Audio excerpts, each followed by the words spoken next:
buenas y bienvenidos a un nuevo vídeo del preguntario, pero un preguntario súper breve, porque lo breve y bueno ya se sabe.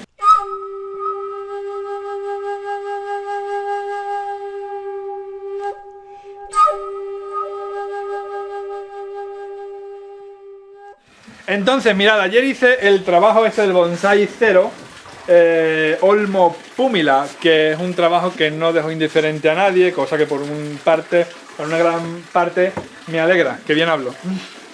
Bueno, voy a leer unos comentarios que creo que debo contestar. Buenas tardes, habéis echado en falta la actualización de Bonsai Zero, por cierto. ¿Cuándo repondrán arbolitos de una savia? En septiembre ya voy a volver a traer todo.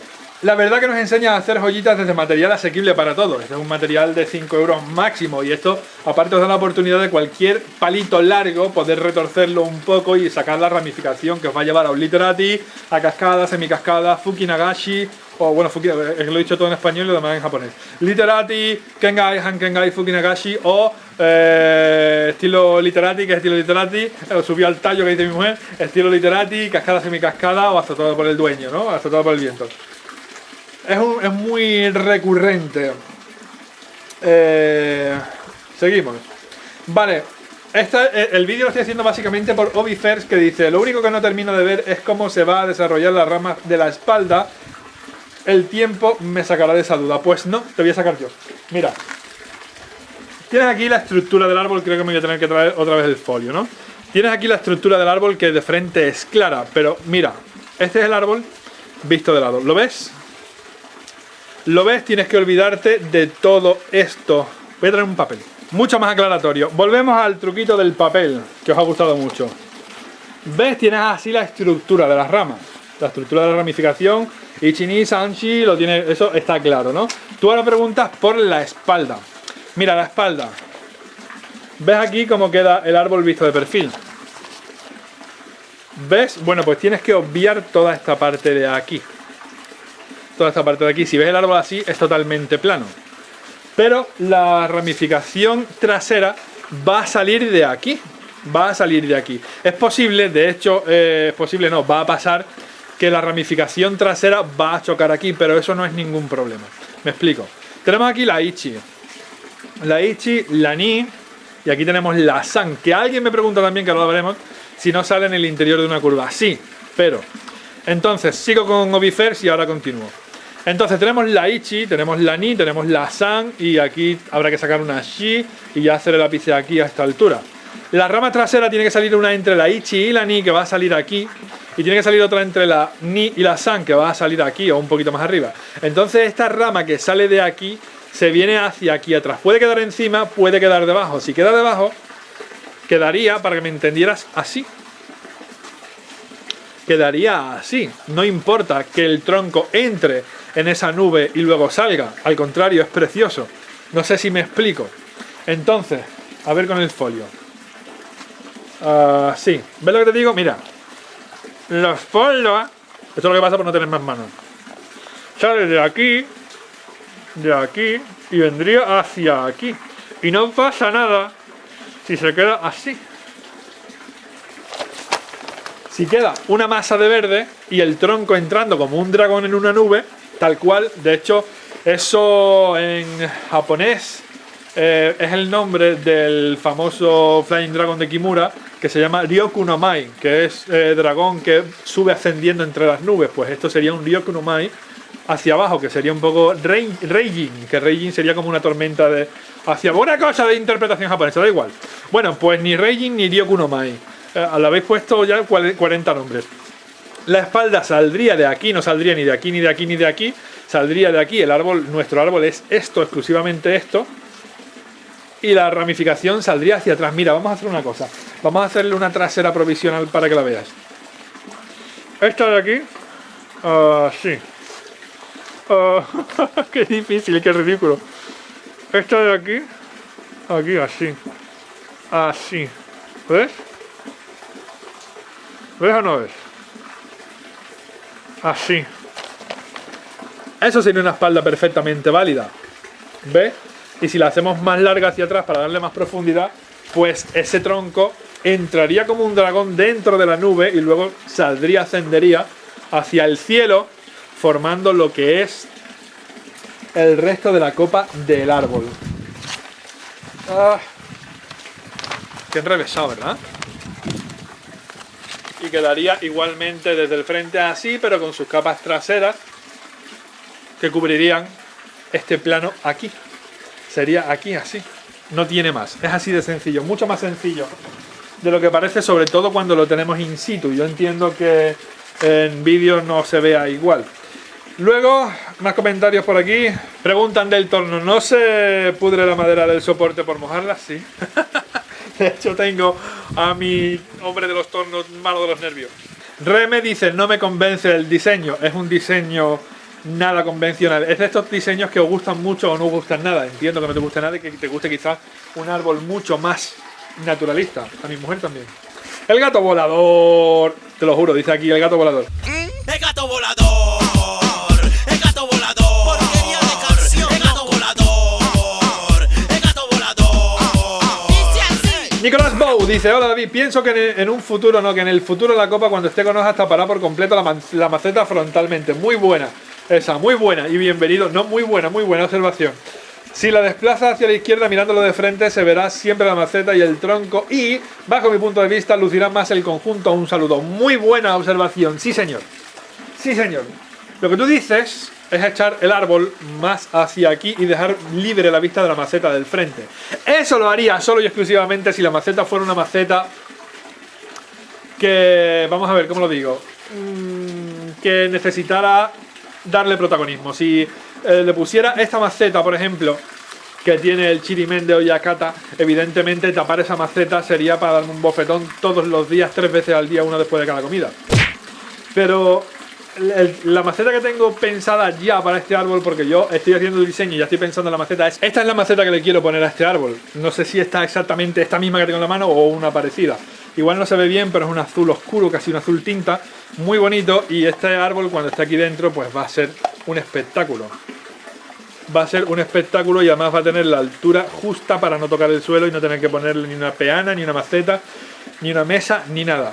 Entonces, si le pongo esta maceta, con que se vea, porque tú aquí ahora ves el colador perfectamente y cuando el árbol esté tupido vas a ver en gran parte el colador. Si le pongo esta maceta, cuando el árbol esté hecho vas a ver perfectamente la maceta. La maceta no tiene más detalles, es una maceta súper simple, muy minimalista, sencilla, menos es más en la mayoría de los casos.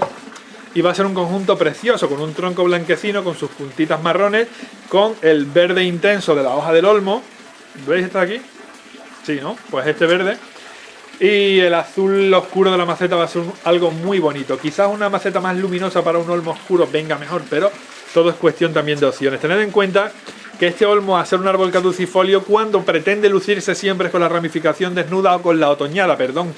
Entonces tenemos que tener en cuenta que lo que queremos contrastar con esa maceta no es el verde de la primavera ni del verano. Lo que queremos contrastar con este azul maravilloso de una maceta que no tiene absolutamente ningún valor como maceta, una maceta de, yo que sé, 5 euros, pero me da igual.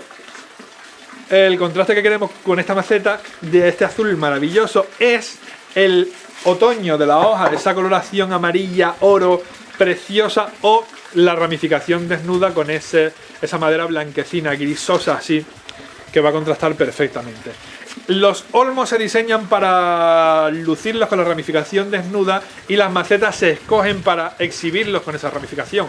Entonces tenemos que tener en cuenta que aunque tú digas, y no te falta razón, que la maceta sería tapada por las copas verdes del olmo, la elección de la maceta sería siempre para lucir el olmo desnudo. Entonces tendríamos que tener en cuenta ese factor súper importante que va a tener la ramificación limpia para ver... ¡Déjame! Para ver, ese ha sido mi momento psicótico de hoy, ahora me tomo la medicación, para ver la maceta y el olmo en conjunto. No te falta razón, muy buena observación, sobre todo si estuviéramos hablando de un árbol perenne, pero es un caducifolio y tenemos que tener en cuenta en qué momento y en qué estado queremos lucir el árbol. Repito, si le pongo una maceta como la de Oyakata decorada así súper preciosa, o lo echo hacia un lado o lo echo hacia el otro y dejo que se vea la maceta perfectamente del frente. Todo es cuestión de opciones, pero esta que tengo ya es bastante definitiva. Continúo. Tito Paz dice: Hola David, muy buenas. Para mí yo le pondría la mamba negra.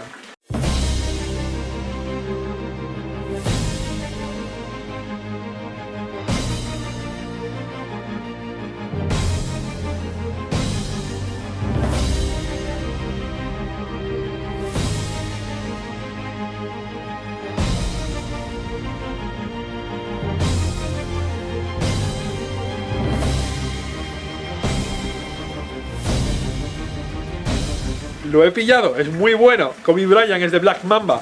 Entonces, oye, en vez de ponerle el dragón, que es un nombre súper trillado, tengo una mosca que me está dando la paliza más grande del mundo en los tobillos hoy. Pues a lo mejor la llamamos Black Mamba. Marcela Monroy dice, me fascina Romeo. Romeo es genial. Aquí todos los animales son estupendos. Muy Franco dice, qué valentía al doblar y doblar. Es importante saber con quién nos jugamos los cuartos. Es un olmo muy joven, es un árbol muy flexible, lo mismo que podría ser un ficus, que podría ser un junípero, que podría ser un pino, y no sería nunca una bugambilla que es súper quebradiza, una Lagerstroemia indica que es súper quebradiza. Tenemos que saber con qué especie trabajamos en todos los sentidos, en este también. Jorge Iglesias dice, la SAN no sale de la curva interior. Atención, Ichi ni en los exteriores de las curvas, y luego la SAN, ¿veis? Un poco, ¿no? Que es esta de aquí, ahora mismo sí sale en el interior de una curva, porque corté el ápice de sacrificio y me acabo de poner la camiseta chorreando.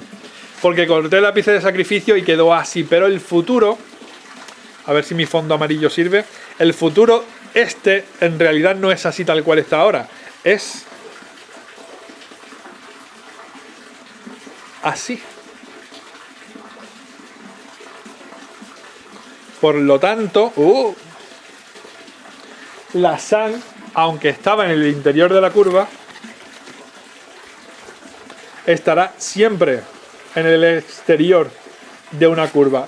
Estas son las partes más susceptibles de ser cambiadas y que luego tendremos que ir corrigiendo poquito a poco, pero bueno, son detallitos, pero está bien que os fijéis en esos detalles porque son los pequeños detalles que hacen las grandes cosas. Así se convierten estos árboles en los grandes bonsai. Ana, la que ya no sube vídeos de aventuras de una bonsaísta Nobel, me dijo ayer que le parecía increíble que hubiera sacado esto de un ramajo de mierda. No me dijo ramajo de mierda, pero vamos, me dijo que le parecía increíble que sacara esto. Esto no tiene nada, esto es simplemente ver que tienes 1, 2, 3 ramas o 4, alambrar lo que es el tronco principal, que al fin y al cabo es una rama nada más, y dejar cada brote en el exterior de la curva. Como las curvas las hacemos nosotros, pues seleccionamos la curva siempre dejando el brote en el exterior. Ahora mismo nos falta ramificación de la espalda, pero tenemos que esperar a que brote, o si no brota de aquí directamente como debería, pues podemos injertar, y si no queremos injertar o no tenemos pericia para eso, porque el injerto en los olmos no tiene nada que ver con el injerto en los ficus, pues ramificación que salga de aquí, de la base de estas ramas, la vamos dirigiendo hacia atrás, de aquí la vamos dirigiendo hacia atrás, y lo que vamos descubriendo esos planos de profundidad, que lo que le dan es tridimensionalidad al conjunto, y es súper importante para que no nos queden los bonsáis planos. Carlos Arenas dice, cuando lo plantaste por primera vez no entendí mucho el diseño, ahora que lo veo me parece espectacular. Normalmente cuando nosotros no tenemos claro qué diseño vamos a hacer al árbol, lo que tenemos que tener claro es el ángulo de plantado. Tenemos que plantarlo siempre con la salida de un lado a otro lado y ya está. Podemos dejarlo así a lo largo y lo vamos a regar todos los días, vamos a verlo todos los días, llegará el día que se nos encienda la bombilla. No hay que forzar la máquina, hay que dejar que las cosas fluyan. Be water, my friend. Now water can flow or it can crash. Be water, my friend. Hugo Solares, David, ¿a los coladores le hace drenaje en el fondo? No. Que se le acumule aquí un par de milímetros de agua es un seguro de vida para nuestro bonsai, sobre todo en verano, porque los coladores al estar perforados están demasiado ventilados y se secan mucho. O sea que es un pequeño seguro de vida. Joaquín Regaña hace la misma observación sobre la San Noeda, ya está contestado. Mariola Climent dice, parece una montaña rusa y otra cosa que no voy a decir. Yo no lo pillo. Pero vamos, entiendo que es algo que no es adecuado decirlo, pero no lo veo, la verdad. Alberto T. Martos dice, me encantan los vídeos de Bonsai Zero, aunque la gente crea que son más básicos y menos técnicos, sí lo son en cuanto a ramificación, pero no en diseño. Un saludo. Es verdad que el Bonsai Zero es la base de todo, luego llegamos a árboles mucho más grandes, mucho más desarrollados, pero hay que empezar por el principio, en este caso las raíces, las casas por el cimiento. Yo le pondría la cobra, a mí es que eso me suena a Chenoa y David Bisbal. La bicha. No, gracias. Coronator más Dice, el diseño loco me encanta, la verdad, se sale de lo habitual, pero a este diseño no le falta una rama trasera, sí. O al tener el tronco saliendo desde atrás ya le da esa profundidad y triangulación desde una vista sagital.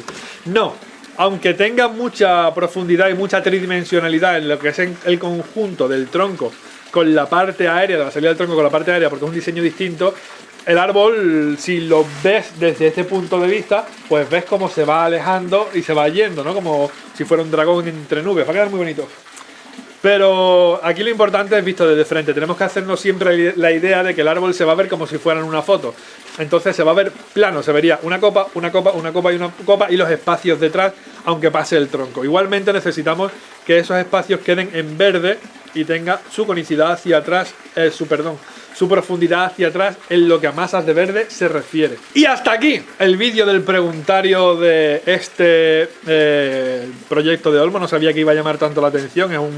La verdad es que es un recurso muy gratuito para un árbol muy largo, muy destartalado, al que le hacemos una compactación muy bestia. Se puede hacer así, se puede hacer totalmente plegado sobre sí mismo como un muelle que nunca quede repetitivo, que no sea muy reiterativo, sino que tenga figuras que rompen un muelle tal cual. Los muelles, de verdad, ¿no? Gracias. Y bueno, pues un recurso más. Esto no es algo que me hayan enseñado a mí a hacer en Japón, es pues eso, cumplir las directrices del bonsai dentro de la creatividad de cada uno. El bonsai es una interpretación artística de un árbol y aquí vamos a tener la mía personal. Cada uno puede hacer la suya, mejor, peor o simplemente distinta.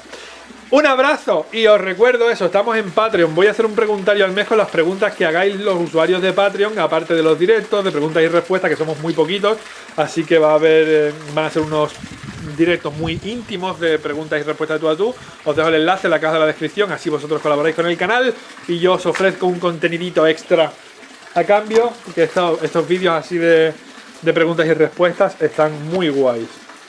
Un abrazo y hasta el próximo vídeo.